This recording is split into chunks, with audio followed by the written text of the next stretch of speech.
The 9th entry in the mainline Resident Evil series is fast approaching. But if you're looking to jump in for the first time, you might be left wondering what the hell is going on. Where's everyone going? Bingo? Here is a very condensed synopsis of the main Resident Evil story and everything you need to know leading into Resident Evil Requiem. Warning, the following contains spoilers.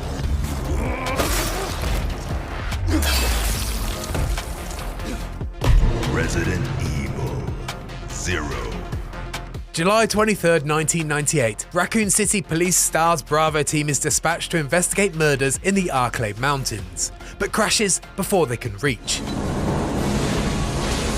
Survivor Rebecca Chambers makes her way towards a spooky-looking mansion nearby to find the rest of Bravo team. Before she can arrive, Rebecca, along with her newly acquired convict companion Billy Cohen, arrive at an abandoned training facility, discovering that its former director, Dr. James Marcus, along with former partner Oswald E. Spencer, was responsible for a new biological weapon dubbed the T-Virus, a deadly infection that turns humans into zombies and other monstrosities. Resident Evil.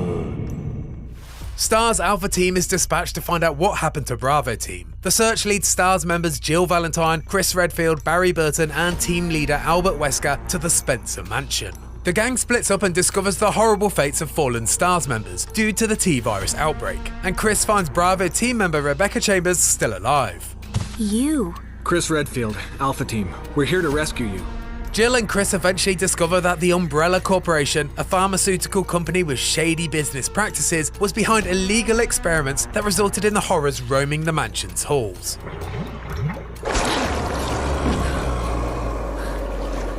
Eventually, once they reach the sinister laboratory, our survivors discover that Wesker, their team leader, is actually a traitor and works for Umbrella in some capacity. Wesker infects himself with a strain of the T-Virus for some elaborate plan that involves releasing a new superweapon, the Tyrant, that swiftly kills him. After managing to defeat the monster, the remaining STAR's team escape the facility. Our survivors return to Raccoon City and begin to learn that the corruption runs deep. They decide to go rogue and investigate a grand corporate conspiracy. Chris heads off to Europe solo, and Jill stays in the city to learn more about Umbrella. Resident Evil 3. In September 1998, Raccoon City became overrun with zombies. Umbrella sees this outbreak as an opportunity to test its latest bioweapon, sending down the experimental Nemesis, a hulking beast with a rocket launcher that's tasked only with the death of all STAR's members. Rocket launcher? Really? While Jill desperately tries to escape the outbreak with Nemesis hot on her heels, rookie RPD officer Leon S. Kennedy and Chris Redfield's younger sister Claire Redfield both arrive in Raccoon City at the worst possible time. Resident Evil 2. After being separated following a car accident, Leon and Claire agree to meet up at the nearby police department. Unfortunately, the building is also infested with zombies. Oh god.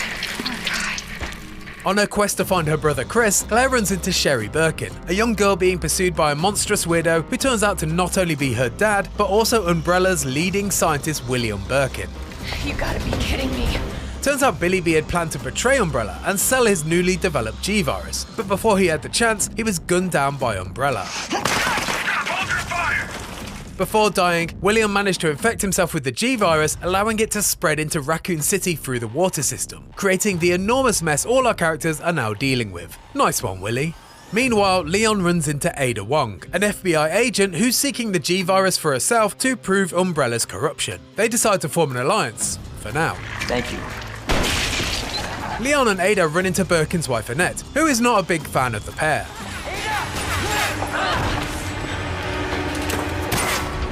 Get the G-Virus! Leon and Ada follow her to a secret Umbrella underground facility called Nest in pursuit of the G-Virus sample.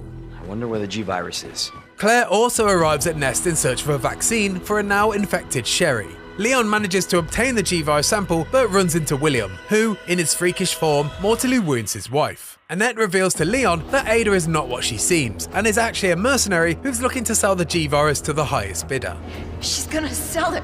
Ada demands the G-Virus, but before Leon can hand it over, Annette manages to shoot Ada, who then falls to her death, dropping the G-Virus sample in the process. Claire finds the vaccine and gives it to Annette to cure her daughter, while she tangles with an out-of-control William. Sherry is cured, but Annette eventually dies of her injuries. The facility is set to self-destruct, and Claire, Sherry, and Leon board a train to escape.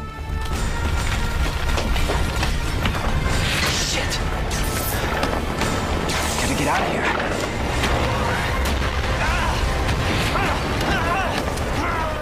With Nest destroyed, the crew finally manages to escape the nightmare, and on the outskirts of Raccoon City, vow to continue their fight against Umbrella. So, is it over? I don't know. But if it's not, we'll stop it. Whatever it takes. Yeah, you're damn right we will. Resident Evil Outbreak. While Jill, Leon, and Claire are dealing with their own issues amidst a zombie outbreak, 8 other Raccoon City residents are also in a desperate fight for survival. Most notably, local journalist Alyssa Ashcroft, an investigative reporter trying to spotlight Umbrella's evil ways. Alyssa manages to escape Raccoon City before its government-issued annihilation, carrying information that could expose Umbrella once and for all. Resident Evil 3. Elsewhere in Raccoon City, Jill Valentine is infected with the T-virus. Fortunately, Carlos Oliveira, a merc who, despite being hired by Umbrella, is on the scene to not only cure Jill, but also help her find an important vaccine. Come on. This shit better work. At this point, our heroes discover the unfortunate news that the US government plans to wipe out Raccoon City with a missile strike, hoping to eradicate the infection. Carlos and Jill head to another underground lab, this time creatively called Nest 2. Unfortunately, Nemesis is still alive and very much in pursuit. Jill and Carlos manage to take out the abomination once and for all, and with the vaccine sample in hand, escape the city before the missile strike. Unfortunately, Nikolai, Carlos's former colleague / secret operative, is waiting and manages to destroy the vaccine vial. Jill and Carlos take down Nikolai, leaving him for dead, and escape just before the missile arrives to completely floor Raccoon City for good.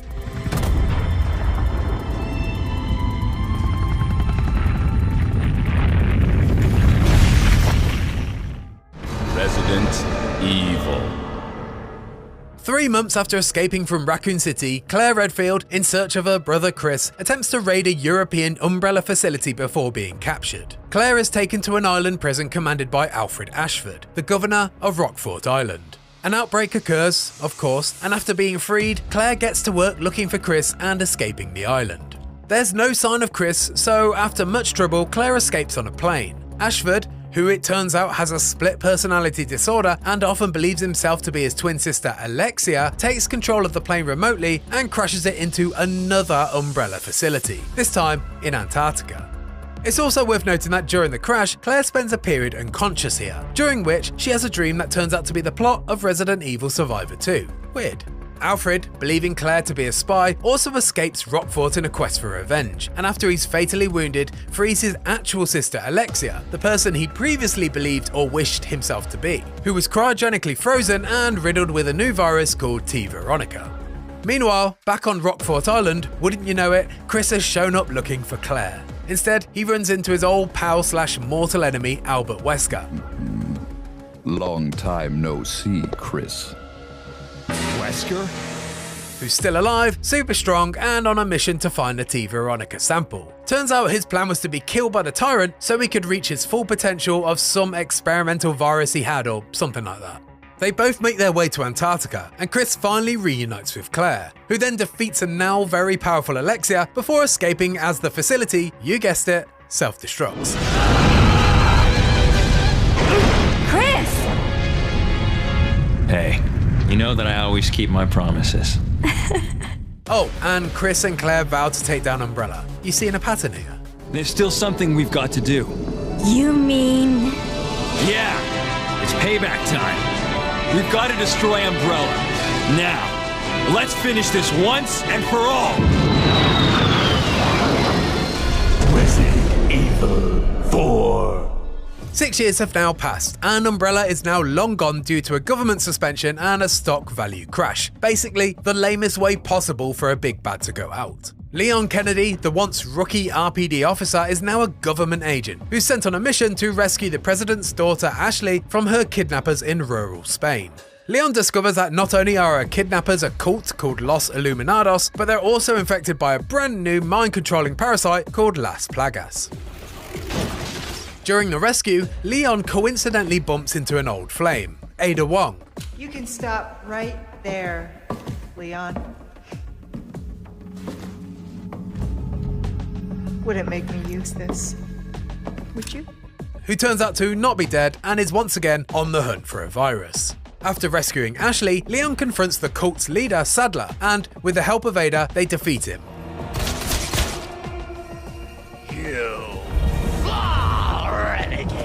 Bringing down the parasite and all the hordes he infected. I'll give you a holy body. Ada, once again showing her true colours, takes the Las Plagas sample and escapes by helicopter. But not before, setting the base to self-destruct. I don't understand. Why would she just... We're gonna move. Island's gonna blow. It's gonna what? Yeah. Leon and Ashley manage to escape very dramatically on a jet ski and appear to ride it all the way back from Spain to the US. I mean, they probably just went back to the mainland and took a more traditional route, but imagining they jet skied across the Atlantic is funnier. So let's say they did that. Resident Evil Revelations. Shortly after the events of Resident Evil 4, we're finally reunited with our original protagonists Chris Redfield and Jill Valentine, who are now involved in a new investigation into bioorganic weapons, which results in them discovering a new strain of the T-virus called T-Abyss, a weapon that the latest new evil organisation Veltro plans to use, infecting 1/5 of the world's oceans. Ultimately, there's a lot of betrayal and evil plots here, with names and organisations that mostly don't feature in the wider series, except for one, the BSAA, short for the Bioterrorism Security Assessment Alliance. Chris and Jill are founding members, and this new organisation's motives become the driving force for these characters going forward. Naturally, Chris and Jill survive the events of Revelations, taking us directly into the next chapter of Resident Evil. Resident Evil 5. 2 years after Resident Evil 4, our original bad Wesker is still on the loose. Chris and Jill, now under the banner of the BSAA, follow a lead towards Umbrella's founder Oswald E. Spencer, but instead run into Albert Wesker, who has killed Spencer. Wesker, seemingly even more powerful than before and now dodging bullets for fun, is more than a match for Chris and Jill. To save Chris's life, Jill sacrifices herself, sending both her and Wesker to their deaths. Chris, understandably, is a bit sad. Jill! Resident Evil 5. Almost 3 years after Jill's death, Chris is tasked with apprehending terrorist Ricardo Irving, who is selling bioorganic weapons in Africa. Wow, perceptive, aren't ya? Along with his new partner Sheva, Chris discovers that the locals are infected by a modified Las Plagas parasite. Chris is also informed by the BSAA that Jill could still be alive. After defeating a mutated Irving, Chris and Sheva learn that Tricell, the company that funds the BSAA, had taken over Umbrella's seedy work in conjunction with a, would you believe it, still alive Wesker, who's been conducting human experiments. Wesker, you are alive. Unfortunately, one of his victims is Jill, who is also still alive and now under Wesker's control. Chris and Sheva manage to subdue Jill and remove the mind control device before it's too late. Wesker tries to flee on a bomber, which crash lands into, of all places, a volcano. After some brief boulder punching, Chris and Sheva finally kill Wesker once and for all. And all is well in the world, for now. Locked and loaded. Suck on this, Wesker. Your time's up, you son of a bitch.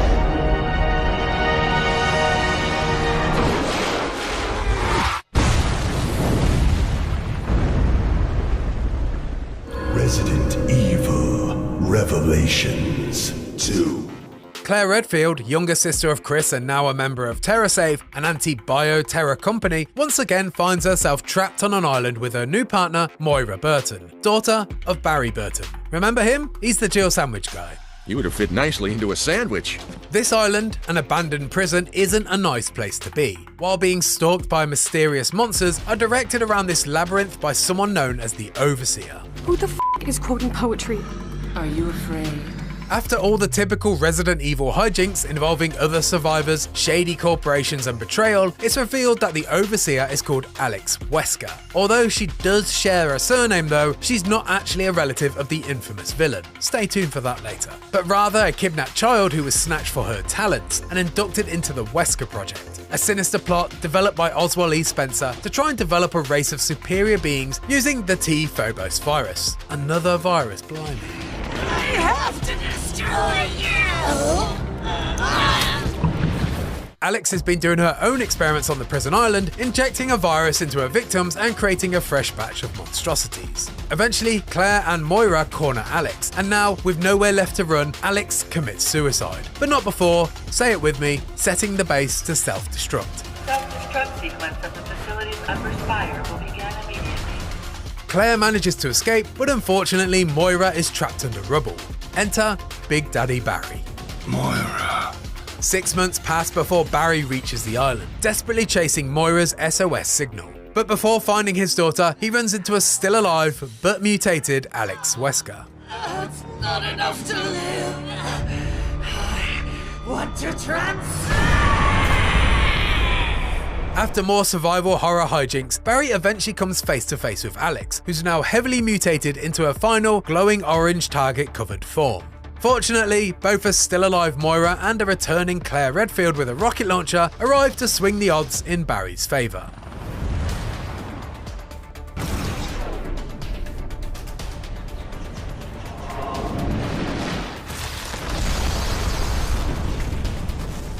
In the epilogue, Claire receives a message about her brother Chris Redfield and his jaunt to China to handle another bioterror threat. Yeah, well, tell Piers to look after him. Right, next up is Resident Evil 6, which features not one, but 3 interwoven campaigns, and it all gets very messy. Deep breath. Let's just get through this. Resident Evil 6. In 2012, a new virus surfaced from a company dubbed Neo Umbrella, led by someone who appears to be Ada Wong.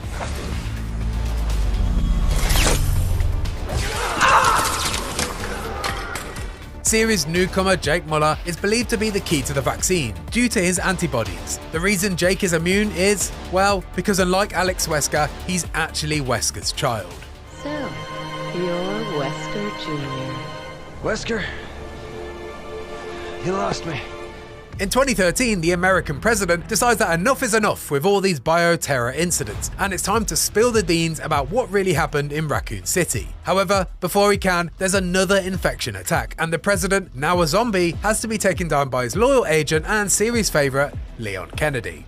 Ada Wong then arrives and tells Leon that National Security Advisor Derek Simmons is affiliated with Neo Umbrella, and behind the terror attack that zombified the press. Leon heads to China in pursuit of Simmons. Chris Redfield, now racked with post-traumatic stress and a thirst for revenge after his team was slaughtered by Ada, also heads to China, as does Jake, because, you know, plot. Hell yeah! Right, there's a lot going on here, so let's do this bit really quickly. Chris finds out Jake's true identity, and despite an awkward moment when Chris tells Jake he's killed his dad, they mostly work it out. Simmons dies, Chris's mate Piers is wounded, and then grows a new arm with the C virus and saves Chris. Jake kills his boss, who's not worth talking about, and we also find out that there are 2 Adas, one being an imposter called Carla, and that explains all the outfit changes, and finally all the good guys win and go their separate ways. Basically, a lot is going on, and it's not very good, so maybe just ignore this bit. President would have done the same. Resident Evil 7. In 2017, Ethan Winters is searching for his missing wife Mia, eventually following the trail deep into Louisiana, where he finds her imprisoned by a very odd and very disgusting family, the Bakers. Welcome to the family, son. Ethan is attacked and captured by Jack Baker, and then forced to join in with a vomit-inducing family dinner with his wife Marguerite, son Lucas, and an elderly woman. It turns out this family has been infected by something called mold, some sort of parasitic fungal virus that has the added benefit of resilience, but the downside of making you a bit gross. After escaping and managing to kill hideous forms of Jack and Marguerite, Ethan reunites with his wife and develops a serum to help shake off her apparent mold infection. After trying to flee on a boat, the vessel is capsized by a mysterious creature that turns out to be a girl named Evelyn, a bioweapon that Mia, who it turns out is a secret agent, was tasked with escorting. Turns out Evelyn was responsible for the Baker family's mind-altering infection, because she was desperate for her own family. You know, like all bioweapons are, classic stuff. Listen, the girl just wants a family of her own. Side note, you can also find a note from Alyssa Ashcroft in Resident Evil 7. Remember her from Resident Evil Outbreak? Turns out she's still a jobbing journo who's investigating the disappearances in Louisiana. After injecting Evelyn with a toxin, she reverts to her true form as the old woman at the baker's disgusting dinner. Turns out that she's been rapidly aging. Evelyn mutates into a giant blob like all classic Resident Evil bosses, and after a final confrontation with Ethan, with a little help from a recently arrived military squad, she's finally destroyed. In a final twist, the leader of the military squad is revealed to be none other than a very different looking Chris Redfield, emerging from a helicopter that's branded Umbrella. Resident Evil 7. After Ethan escapes, Chris and his team pursue Lucas Baker, who it turns out was never actually under Evelyn's mind control due to a serum provided to him by a new shadowy organisation called the Connections. The Connections were behind Evelyn's creation, and they were using Lucas to gather more data on her. But he also planned to betray his masters anyway, you know, like every Resident Evil villain ever. Lucas! After finally working his way through a series of traps, Chris manages to kill a mutated Lucas and finally returns to base for an urgent call. Game over.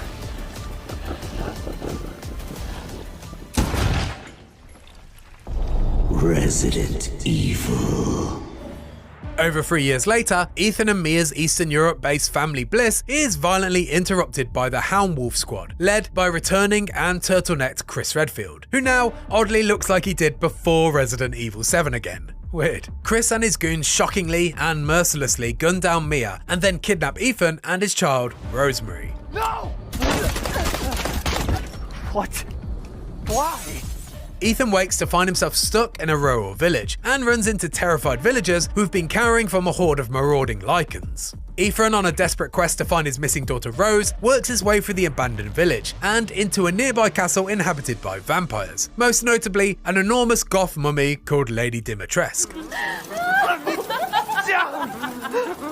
Oh, be careful what you wish for, Ethan Winters. Lady D, along with a group of oddities, belong to a worshipping cult for Mother Miranda, a godlike, mold-infected leader, who, in a quest to bring her daughter back to life, ended up becoming consumed by the infection and spreading it to her 4 elevated lords and houses. In his journeys, Ethan discovers a crest for these 4 lords that looks eerily similar to Umbrella's logo. Hey, remember them?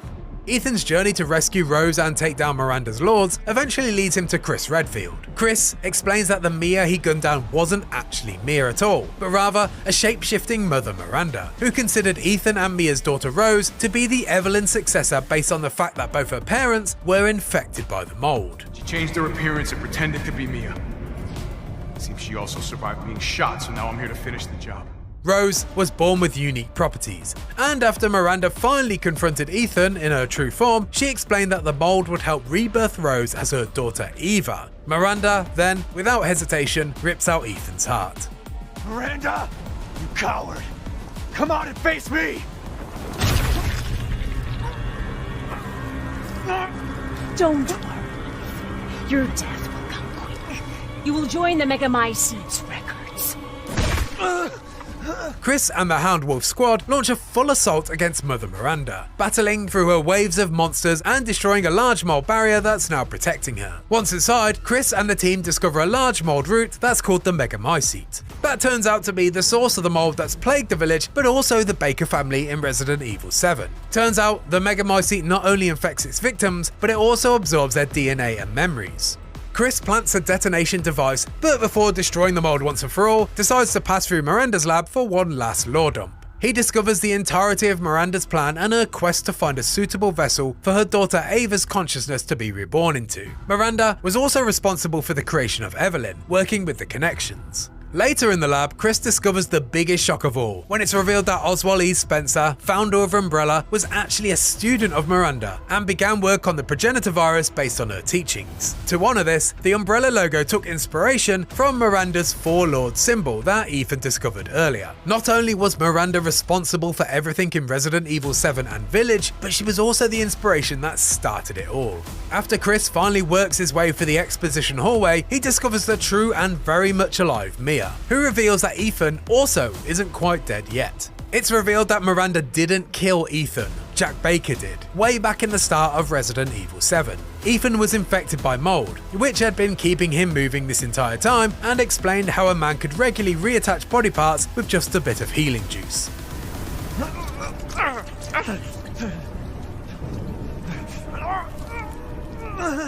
Despite this, Ethan is falling apart, but can muster enough for one last stand with Mother Miranda, where upon defeating the big bad once and for all, he manages to pass his daughter to Chris and take ownership of a detonation device that would destroy the village, the mold, and himself once and for all. Ethan triggers the explosion as Chris, Mia, and Rose escape.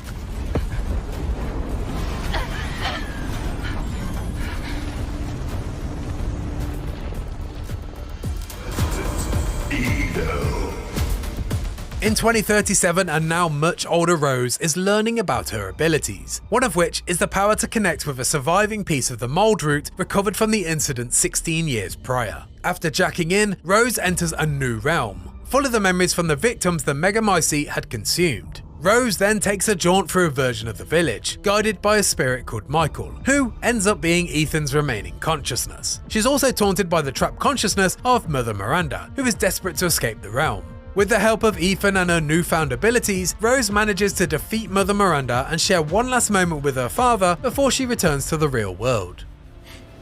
I love you, Rose. I love you too, Dad. In the aftermath, Rose visits Ethan's grave while shadowed by a mysterious agent who calls her Evelyn. And after threatening him, Rose reveals that she has abilities that even Chris doesn't know about. Oh, it's just a joke, Rose. I can show you things even Chris doesn't know I can do. We have a clear shot. Stand down. And that's it, the entire plot of Resident Evil that matters before you dive into Resident Evil Requiem. Yes, we skipped over some bits here or there, but there's a lot to cover in the wacky world of Resident Evil. Now, excuse me while I set my base to self-destruct and vow to get my revenge. And if you like that video, why not check out our final hands-on preview of Resident Evil Requiem. And for everything else Resi, stick with IGN.